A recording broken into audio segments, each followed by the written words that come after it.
Welcome to CSP 340, Chapter 11, Part 3. We now look at spina bifida. Spina bifida is where neural tissue in the spine is found externally to the body. So in other words, there's an opening not only through the spine, but also through the skin, and there's neural material outside. They actually diagnose this while the baby is in utero, and they can do surgery in utero. And so this picture you see talks about them doing an incision through the mother's abdominal cavity into the mother's uterine muscles, into the spinal cord of the fetus. They cut the sac. They poke the tissue back into the child's body. Then they sew everybody up. Absolutely extraordinary. If spina bifida is not treated, it leads to paralysis. It leads to problems with bowel and bladder function.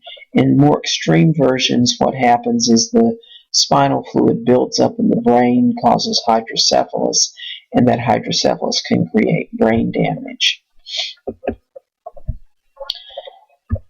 One of the strangest experiences in my life as a teacher was the second year I was teaching. I taught next door to another special ed teacher, and one day I heard this running up and down the hall, and this woman was screaming, "Help me, help me, somebody help me." And I came out into the hall, and it was my colleague special ed teacher.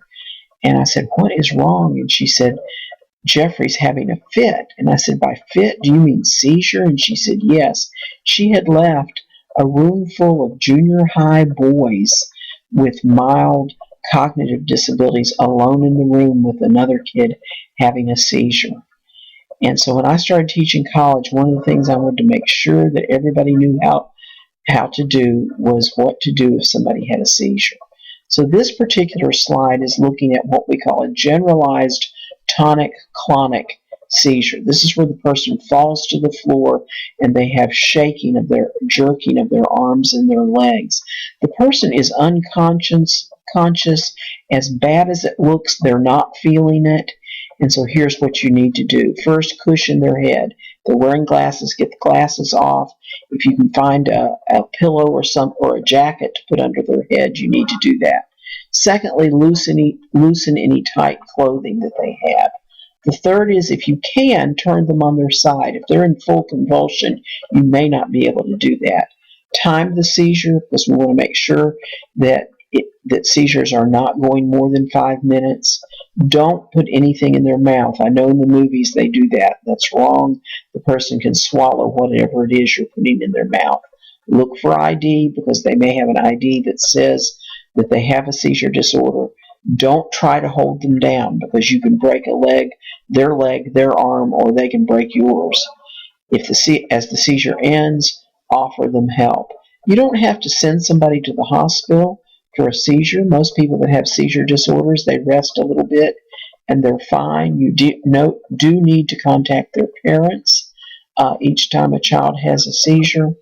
And if the seizure goes more than 5 minutes, or if they have a seizure and then immediately go into another seizure, then you do need to get medical help. Now, there is another kind of seizure, what we call complex partial psychomotor or temporal lobe seizures. Now, this one is real strange. I've only seen one in my life, and it was at Delta State. We were on a break from class, and somebody said, "Dr. Hartley, one of your students is acting strange." And I went, and he was outside of an office door, and he was on his knees, and he was pounding on the door saying, "I'm sorry, I'm sorry, I'm sorry." And because I had taught about temporal lobe seizures, I thought that's what that looks like. And so I said to him, "Why don't you lie down?" And he said, "Okay," and he did. And then he went into the other type of seizure. What happens in a complex partial, it's also called a psychomotor or temporal lobe seizure, the person seems to be conscious. They're walking around, they're doing actions, but they honestly don't, they're not fully conscious, and they won't remember what happened. So blank staring, wandering around, chewing, fumbling, shaking, confused speech. You're not going to grab them, you're not going to hold them down, you're going to explain to people around them this is a seizure. You're going to get hazards out of the way.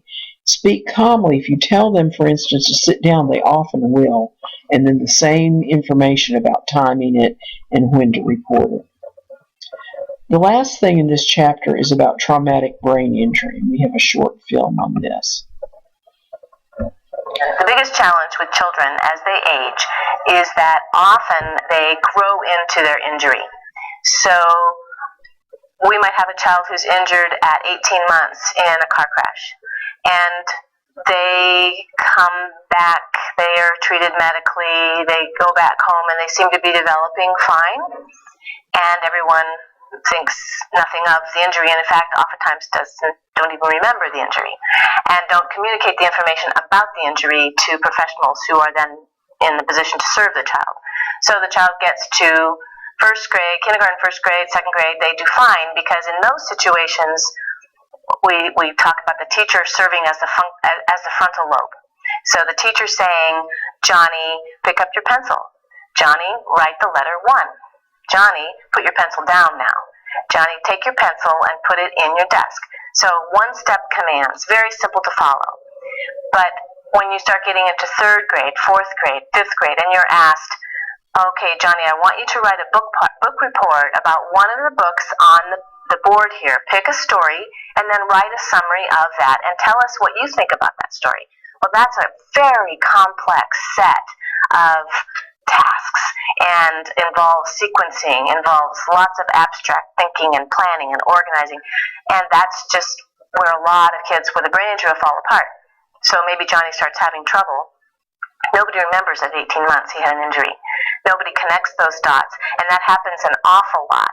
We see it also in moving from a child who's had injury as an elementary school age child, and then as they get into adolescence, we attribute a lot of the problems they're having socially, cognitively, behaviorally to adolescence. They're lazy, they're not motivated, they come from a bad family, no one remembers the injury.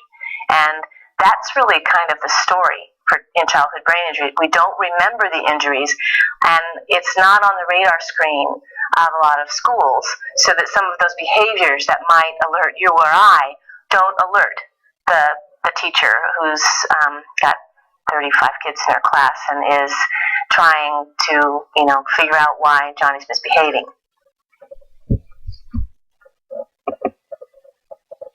And so here are your review questions.